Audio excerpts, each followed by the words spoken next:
নিয়মিত সাদা স্রাব যায়। নামাজের জন্য আলাদা কাপড় ব্যবহার করি, প্রত্যেকবার নামাজের সময় সাদা স্রাব কাপড়ে লেগে থাকে, প্রতিবার নতুন করে আরেকটা কাপড় নেওয়া সম্ভব নয়। এক্ষেত্রে করণীয় কি? অপবিত্র অবস্থায় গোসলের সময় গায়ের পানি বাথরুমের বিভিন্ন জায়গায় ছিটিয়ে পড়ে, তাহলে সেসব জায়গা কি নাপাক? আমি জীবনে অনেক গুনাহ করেছি, এখনো কি আল্লাহ আমাকে ক্ষমা করবেন? তাহাজ্জুদ নামাজের ওয়াক্ত কয়টা থেকে শুরু হয় আর কয়টার দিকে আদায় করা সবচেয়ে ভালো? হারাম উপার্জিত কারো বাসায় না খেলে বা উপহার গ্রহণ না করলে যদি আত্মীয়তার সম্পর্ক নষ্ট হয়, সেক্ষেত্রে করণীয় কি?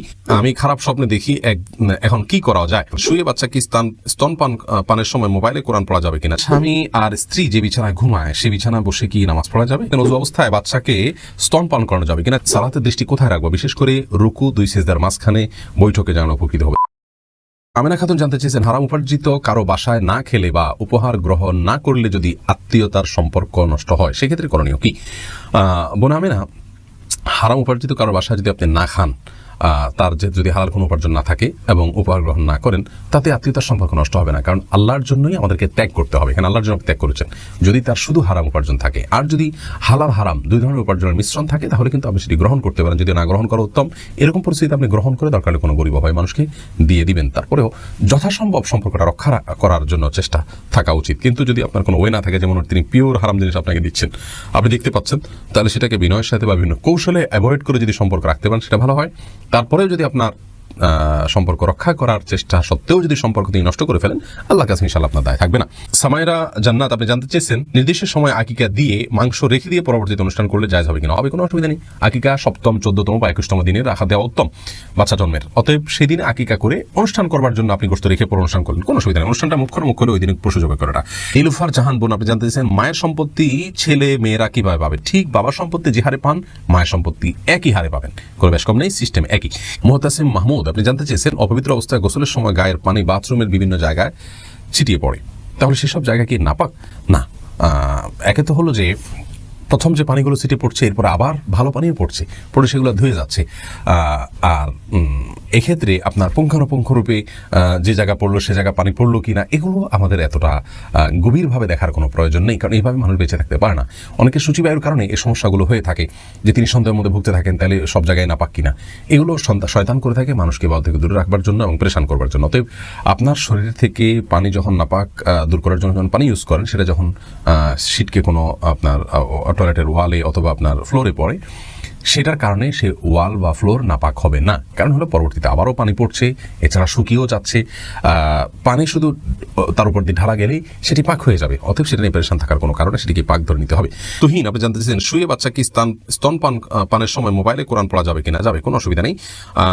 এতে কোরআনের অসম্মান হবে না, বিশেষ করে সময়টাকে তিনি কাজে লাগাতে চাচ্ছেন। অসম্মানটা অনেক সময় বেশিরভাগ ক্ষেত্রে উদ্দেশ্যের উপর নির্ভর করে।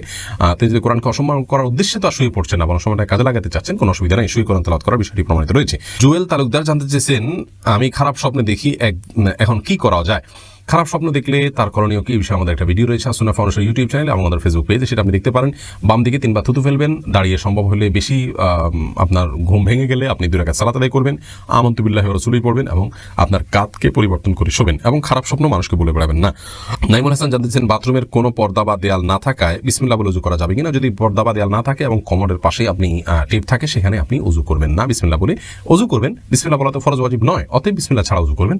আর বাহির থেকে বিসমিল্লাহ বলে যদি ভিতরে ঢুকে ওযু করেন, তাহলে সেটাও করতে পারতে হবে। বাহির থেকে বিসমিল্লাহ বলে বেসিন বা অন্য কোথাও হাতটা ধুয়ে কুলি করে কথার কথা বাকি কাজগুলো আপনি ভেতরে গিয়ে পড়েন, সেখানে আল্লাহর নাম নিলেন না, সেটা উচিত। আল্লাহর নাম নেওয়া সেখানে অনুচিত কাজ। কিন্তু যদি কেউ আল্লাহর নাম নিয়ে ওযু করে ফেলে, কোনো বড় গুনাহ হবে না, বা আল্লাহর নাম নেওয়া ছাড়া ওযু করলে তাতে ওযু হয়ে যাবে। বিষয়টাকে অনেকে ভুল বুঝেন। এখানে আল্লাহর নাম ভিতরে যাতে না নেওয়া হয় সেটা হলো মুখ্য। কিন্তু কোনো কারণে আপনার আল্লাহর নাম নিলে যে বড় গুনাহ হয়ে যাবে, গুনাহ হবে কিন্তু তাতে কবিরা গুনাহ হয়ে যাবে এরকম না। আবার আল্লাহর নাম না নিলে যে ওযু হবে না এমনও না। উচিত হলো এরকম জায়গায় ওযু না করে বাহিরের থেকে ওযু করে যাওয়া বা হাত মুখ ধুয়ে ভেতরে গিয়ে শুধু পাওয়াটা ধোয়া, যদি বাইরে সে ব্যবস্থা থাকে। আর না থাকলে ভিতরেই করবেন, বিসমিল্লাহ মনে মনে বলবেন, কোনো অসুবিধা নেই। এস.এ. আলামিন জানতে চেয়েছেন, স্বামী আর স্ত্রী যে বিছানায় ঘুমায় সে বিছানায় বসে কি নামাজ পড়া যাবে? সে বিছানা পড়ে নামাজ পড়া যাবে না, কতটা সঠিক? দেখুন, স্বামী স্ত্রী যে বিছানা ঘুমান, সে বিছানা যদি কোনো নাপাক নির্দিষ্ট কোনো জায়গায় লেগে থাকে, তাহলে অন্য পাশ দিয়ে নামাজ পড়া যাবে। আপনি জানেন যে এই জায়গা নাপাক লেগেছে। আর যদি কোনো জায়গা নাপাক লেগেছে বলে আপনার আর জানা নেই, নিছক সন্দেহের কারণে সে বিছানায় নামাজ পড়া যাবে না এমন কোনো কথা নেই। যদি সেখানে নাপাক কোথাও লেগেছে বলে আপনার জানা নেই, অথবা অর্থাৎ লেগে থাকতে পারে এরকম সন্দেহ না হয়, আপনার সাবধান থাকেন, তাহলে সেক্ষেত্রে আপনি যে কোনো জায়গায় নামাজ পড়তে পারেন। বিছানায় হলেই যে স্বামী স্ত্রীর বিছানা থাকলে সেখানে নামাজ পড়া যাবে না, এ কথা সঠিক নয়। বিষয়টা নির্ভর করে নাপাক আছে কি না সেটার উপরে। নাপাক আছে জানলে সেখানে নামাজ পড়বেন না, বা নাপাক আছে এটার প্রবল ধারণা থাকলে নির্দিষ্ট জায়গায় সেটা নামাজ পড়বেন না। আর যদি বলেন যে নাপাক অনেক জায়গায় লেগেছে, কোন কোন জায়গায় লেগেছে জানি না, এরকম সন্দেহ হলে সেক্ষেত্রেও নামাজ পড়বেন না। আর যদি নির্দিষ্ট এক জায়গায় নাপাক লেগেছে বা তার আশেপাশে একটা এরিয়াতে নাপাক লেগেছে বলে মনে হয়, তাহলে অন্য পাশ দিয়ে আপনি নামাজ পড়তে পারেন, কোনো অসুবিধা নেই। এবং হান্নান জানতে চেয়েছেন সালাতের দৃষ্টি কোথায় রাখবো, বিশেষ করে রুকু দুই সিজদার মাঝখানে বৈঠকে জানলে উপকৃত হবে। দেখুন, সালাতের সচরাচর আমাদের সিজদার যে এরিয়া এর ভেতরে আমাদের দৃষ্টি থাকবে, সিজদার জায়গায় দৃষ্টি থাকবে। আর রুকুর সময় সিজদা, অথবা অনেকে বলেছেন যে দুই পায়ের যে মাঝখান সেখানে আমাদের দৃষ্টি থাকবে। আবার দুই সিজদার মাঝখানে যখন বসবো তখন কোলে আমাদের দৃষ্টি থাকবে, সিজদার দিকেও থাকতে পারে, দোষ নেই, কিন্তু কোলেতে থাকবে। আর সাধারণ অবস্থাতে সিজদার দিকে আমাদের দৃষ্টি থাকবে। এরপরে নাজিফা নুজহাত বোন, আপনি জানতে চেয়েছেন নিয়মিত সাদা স্রাব যায়, নামাজের জন্য আলাদা কাপড় ব্যবহার করি, প্রত্যেকবার নামাজের সময় সাদা স্রাব কাপড়ে লেগে থাকে, প্রতিবার নতুন করে আরেকটা কাপড় নেওয়া সম্ভব নয়, এক্ষেত্রে করণীয় কি? বোন নুজহাত, দেখুন, যদি নিয়মিত আপনার অপবিত্র কোনো কিছু শরীর থেকে বের হতে থাকে এবং প্রত্যেক ওয়াক্তের জন্য আপনি আলাদা আপনার অজু করে সালাত আদায় করেন, তাতে আপনার সালাত হয়ে যাবে। কাপড়ের বিষয়টি হলো যে অনবরত যদি হতে থাকে এবং সালাত অবস্থায় হতে থাকে, তাহলে ইনশাআল্লাহ ওই কাপড় 5 ওয়াক্ত সালাতের জন্য 5টা কাপড় পরিবর্তন করা আপনার জন্য আবশ্যক নয়। যদি আপনার জন্য সেটি সাধ্যের বাইরের বিষয় হয়, তাহলে সেক্ষেত্রে একটা জিনিস আপনি করতে পারেন যে কাপড়ের যে অংশে লেগেছে সে অংশ বা আনুমানিক কিছু অংশকে শুধুমাত্র ওইটুকুকে ধুয়ে আপনি দিয়ে দিলেন, পরবর্তী সালাতের আগে সেটা শুকিয়ে গেল, তাহলেও সমস্যার সমাধান হতে পারে। নীলাকাশ এআইডি থেকে জানতেছেন ওযু অবস্থায় বাচ্চাকে স্তন পান করানো যাবে কিনা? যাবে, কোনো অসুবিধা নেই। অনেক মেয়েরা মনে করে যে দুধ দান করলে সন্তানকে দুধ পান করালে ওযু ভেঙে যাবে, এটি ভুল ধারণা। মাশফিক, আপনি জানতে চেয়েছেন আমি জীবনে অনেক গুনাহ করেছি, এখনো কি আল্লাহ আমাকে ক্ষমা করবেন? অবশ্যই আল্লাহ রাব্বুল আলামিন ক্ষমা করবেন। আল্লাহ বলেছেন যে তুবু আইয়ুহাল মুমিনুন, হে বান্দারা তোমরা সবাই আল্লাহর কাছে তওবা করো, ইন্নাল্লাহা ইয়াগফিরু যুনুবা জামিআ, আল্লাহ তাআলা সমস্ত অপরাধ মাফ করবেন যদি মানুষ তওবা করে। তওবা কি? আমি গুনাহ থেকে সরে আসলাম, লজ্জিত হলাম, নিজের কর্মের কাণ্ডের জন্য চরমভাবে লজ্জিত হলাম, আল্লাহর কাছে ক্ষমা চাইলাম এবং ভবিষ্যতে আর করব না এ মর্মে প্রচন্ড রকমের সংকল্প করলাম, এটার নাম তওবা। ফিরে আসা, ছেড়ে আসা, এটা করলে আল্লাহ রাব্বুল আলামিন আমাদেরকে মাফ করবেন বলে ওয়াদা রয়েছে। বিধায় আপনি নিরাশ হবেন না, আল্লাহ তাআলা সমস্ত অপরাধী মাফ করবেন যদি আপনি তওবা করার মতো করেন।